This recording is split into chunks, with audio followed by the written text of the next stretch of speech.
Hi everyone, this is Dr. Aitsi-Selmi for another episode of Wise Wednesdays. Today I want to touch on a very important point to do with stepping out of your comfort zone and trying to get unstuck. Often when I'm talking with my clients or we're coaching through a process where they're feeling stuck somewhere in their career, in their life, in their emotional life, there are different ways you can feel stuck and experience stuckness in your life. It's to do with this one thing. They're avoiding something.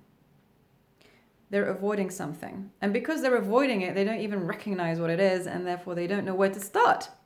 So the question can manifest as, how do I start a business? How do I leave my job? How do I feel better about life? How do I feel better about my work?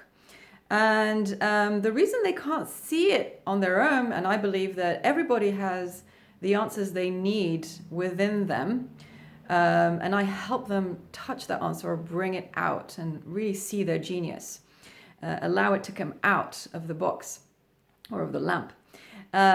So the reason they can't see it is because they are avoiding some of the discomfort that comes with the answer.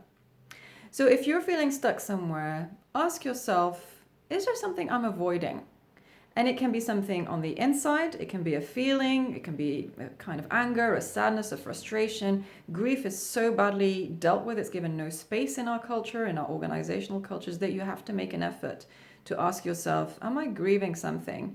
Not in the sense that, in a sort of the most terrible sense that maybe a loved one has died, but in the sense that something's over, something's gone, or an opportunity might be lost, or a project might be over.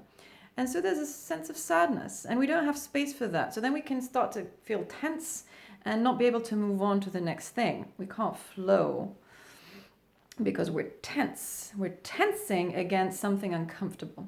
It can be something on the outside, a future feeling you're avoiding, for example, with a difficult conversation.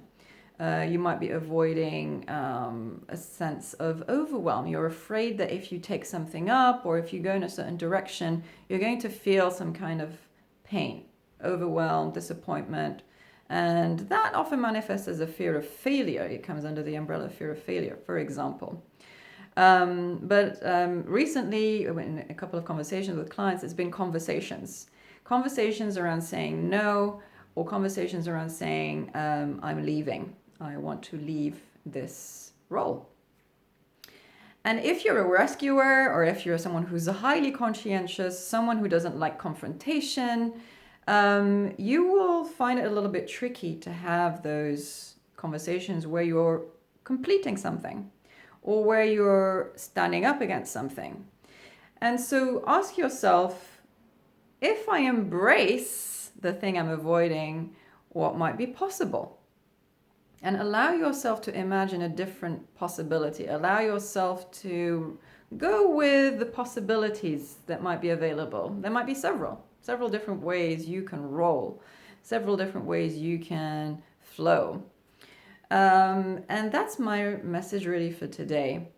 And I believe it's an antidote to some of the toxicity or the discomfort or the pain we experience in our current organizations and our current work cultures, because we're avoiding doing something a little bit difficult. We're avoiding the growth pains that are associated with taking on a new challenge, with going in a new direction off the beaten track.